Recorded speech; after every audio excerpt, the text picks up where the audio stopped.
Bonjour, bienvenue à cette première édition du prix FIEC de l'innovation 4.0.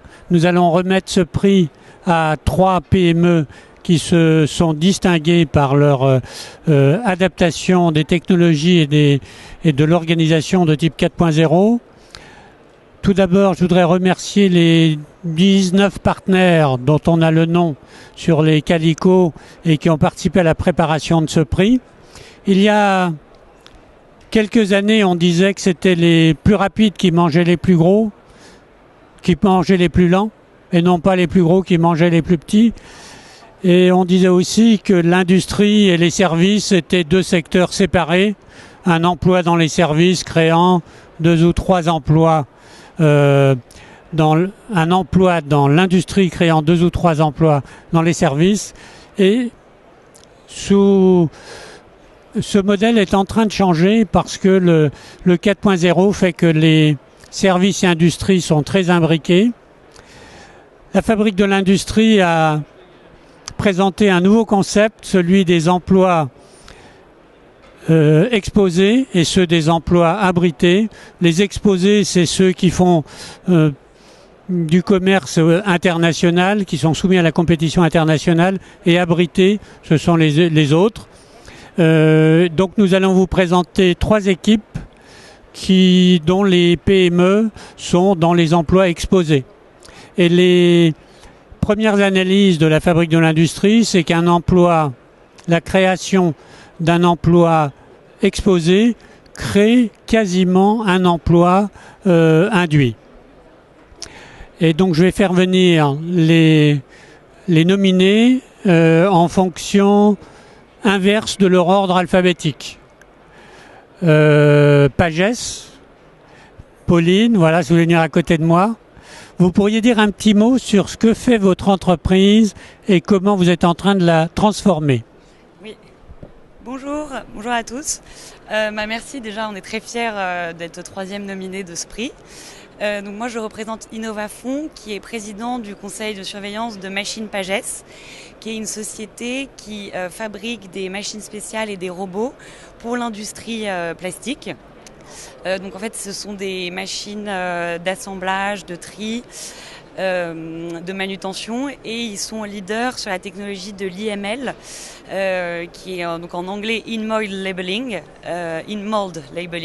comme son nom l'indique. C'est une technique qui consiste à fusionner l'étiquette dans le moule lors du processus de fabrication de l'emballage plastique. Donc c'est une société qui travaille beaucoup à destination de l'industrie agroalimentaire, mais également cosmétique, médicale. Il y a un grand nombre de débouchés, et qui travaille aussi bien à l'export, enfin par 70% du chiffre d'affaires à l'export, et le reste en France. Donc Machines Pagès a initié une démarche industrie du futur en 2008 à travers 2 axes principaux. Le premier axe, ça concerne l'offre produit. Donc en fait le postulat de base c'était d'apporter justement davantage de services associés aux machines à travers les nouvelles technologies. Donc ça repose principalement en fait sur la collecte de données à travers des machines connectées de façon sécurisée. Ils peuvent collecter donc des données de fonctionnement, de production, donc par exemple le taux de défaillance, les cadences des machines, etc. Ainsi que les données environnementales, donc des données sur la température, la pression, qui peuvent influencer la productivité en fait des machines. Donc toutes ces données sont collectées et analysées à travers 2 principaux outils. Le premier outil à destination uniquement des clients, c'est une application mobile qui a été développée en interne par Machines Pagès, qui permet en fait aux clients de suivre à distance, en direct, sa machine, d'intervenir si besoin. Et également, à travers l'application, il a accès à des tutoriels et à des conseils d'utilisation, donc pour optimiser la production, le processus de fabrication lorsque la machine est en route. Le deuxième outil, c'est un logiciel un peu plus pointu qui va reprendre tous ces indicateurs clés que j'évoquais tout à l'heure et qui va les analyser dans des tableaux, dans des graphes pour un suivi encore plus précis. Et à partir de ça, les clients peuvent faire de la maintenance prédictive et vraiment bien comprendre l'utilisation de leur machine. Et ça, c'est un outil clé aussi pour la société Machine Pagès qui a accès en fait, donc les collaborateurs de Machine Pagès ont accès à certaines de ces données et comme ça ils peuvent mieux comprendre l'utilisation de leur machine et ensuite donc offrir des services en fonction des résultats des analyses de ces données. Et quelle est la taille de votre entreprise en nombre de salariés? En nombre de salariés, elle fait 70 salariés. Très bien. Elle base dans le Jura. Bravo, et on est ravis de vous donner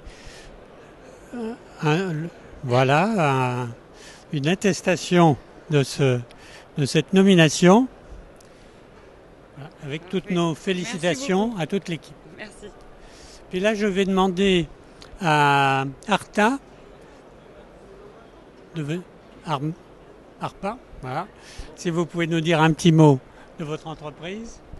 Bonjour à tous. Donc un grand merci premièrement à la FIEC pour l'organisation de cet événement et pour la remise de ce trophée. Merci également aux membres du jury pour le travail qui a été réalisé.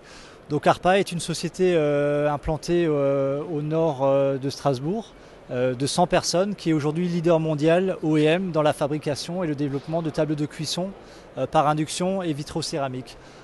Forte d'un label Made in France, ARPA se positionne aujourd'hui comme un acteur principal et produit aujourd'hui plus de 350 000 tables de cuisson en France. Aujourd'hui, vous le savez aussi bien que moi, on est fortement concurrencé de plus en plus par l'Asie, par l'Europe de l'Est. Et ARPA aujourd'hui, en mettant en avant des valeurs de flexibilité, de rapidité, d'agilité, arrive à performer sur un marché fortement concurrentiel et permet aujourd'hui encore de faire perdurer la fabrication d'appareils électroménagers en France. Alors notre flexibilité, c'est avant tout d'être en mesure de répondre et de s'adapter à notre marché en mettant en avant une innovation autant de nos produits mais également de nos process qui finalement est le cœur de notre métier. Savoir s'adapter, c'est une valeur forte chez nous. Et aujourd'hui, si on est en mesure de produire autant de tables par an sur le marché, sur le continent français, c'est avant tout parce qu'on est en mesure d'innover et de développer des produits dans un temps record. Donc à titre d'exemple, certains géants de l'électroménager mettent parfois plusieurs mois, voire années à mettre en route une nouvelle technologie. ARPA se positionne aujourd'hui comme étant en mesure de mettre en route un nouveau produit en l'espace de quelques semaines vis-à-vis de ses clients. C'est un atout majeur qui nous permet aujourd'hui de faire perdurer et encore une fois d'avoir permis en un peu plus d'une dizaine d'années de créer une société qui représente aujourd'hui quasiment 100 personnes. Bravo. On est ravis de vous remettre une attestation de votre nomination. Merci. Bravo. Merci. Et je vais demander à Liancis de venir. Eric, si vous pouvez nous dire quelques mots. Vous l'avez dit en coulisses ou en comité avec le président de la République. Merci. Eh bien, écoutez, nous sommes particulièrement fiers de recevoir ce prix. C'est une surprise pour nous puisque c'est la première fois qu'on dépose un dossier. Donc on remercie le jury de nous avoir accordé ce prix et puis surtout on veut associer l'ensemble du personnel qui a beaucoup œuvré. Chez nous, l'industrie du futur, c'est une démarche qui est une démarche de longue haleine sur laquelle on a commencé à travailler il y a maintenant quelques mois. Il y a principalement 3 axes. Le premier axe, c'est la RSE. Donc on a vraiment placé ça au centre de notre action. La deuxième, ce sont des investissements.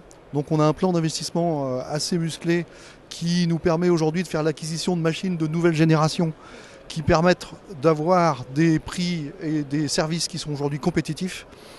Et le troisième axe, qui est peut-être le plus important, c'est celui du big data. Donc des systèmes informatiques qui sont aujourd'hui la colonne vertébrale de nos entreprises. Donc on a entrepris une démarche assez importante où on est en train de rassembler l'ensemble de nos logiciels sur un seul logiciel, donc qui devient un gros logiciel. Et l'objectif, c'est évidemment de servir nos clients de manière plus rapide avec des prix compétitifs.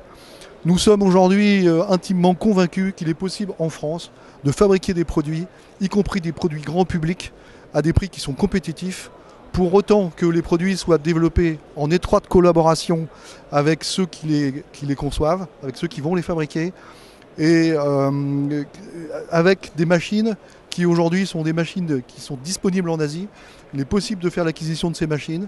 Il y a des nouvelles générations d'équipements qui permettent de poser tous les types de composants sans quasiment aucune intervention humaine, ce qui fait que finalement les différences de coûts de main-d'œuvre sont aujourd'hui extrêmement réduites. Donc voilà, nous sommes extrêmement heureux de recevoir ce prix et nous allons poursuivre cette démarche, puisqu'on n'en est qu'au début de l'aventure. Ces démarches qui sont longues et qui finalement ne sont jamais vraiment finies, puisqu'il y a toujours des choses à faire. Merci encore. Nous sommes ravis de vous remettre le trophée de l'innovation 4.0. Bravo pour vos réalisations. Et vos 3 entreprises sont une illustration de ce que des modifications de l'organisation qu'induit le 4.0 et la fabrique de l'industrie est ravie de vous remettre quelques livres qui sont derrière moi, qui donnent les analyses statistiques un peu sur les domaines que vous maîtrisez. Merci beaucoup. Et Eric Jourde, délégué général de la FIEC, va nous dire un petit mot de conclusion. Merci, bonjour à toutes et à tous. Alors, vraiment un petit mot de conclusion. Merci d'avoir bravé et préféré la remise de ce prix et la petite visite du président de la République. Je crois que c'est quand même quelque chose qui est une première, en tout cas, pour la fédération. Je voudrais remercier notre président Joseph qui est à l'initiative avec de nombreux partenaires qui ont été rappelés, qui s'affichent derrière moi.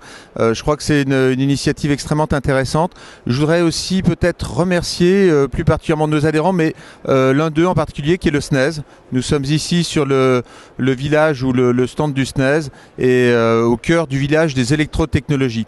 Et je voudrais tirer aussi un petit coup de chapeau au président Michel Denenancourt et au délégué général Richard Crétier parce que c'est bien grâce à eux qu'on a cette approche sur les électrotechnologies qui est aujourd'hui, qui nous permet aujourd'hui de remettre ce prix d'innovation. Alors qui dit électrotechnologie dit Fédération des industries électrique, électronique et numérique, puisque c'est bien la conjonction et finalement le fait de mettre en complémentarité ces technologies qui nous permet d'adresser les enjeux sur l'industrie du futur, sur cette thématique de la RSE, qui est un des grands combats de la Fédération également. Donc voilà, donc simplement quelques mots de remerciement. La Fédération effectivement et l'industrie du futur, un engagement extrêmement fort et une première avec la remise de ce prix. Donc félicitations aux nominés et aux lauréats. Je crois que c'est une première édition et merci beaucoup à Joseph. Je crois que, je suis même certain que ce ne sera pas la dernière et ceci augure bien de l'avenir. Je vous remercie. Et je proposerais qu'on fasse une photo avec tous les lauréats. Hein, et puis peut-être avec les partenaires qui sont là, Captronic, la fabrique, enfin ceux qui sont là, et on les prend tous ensemble.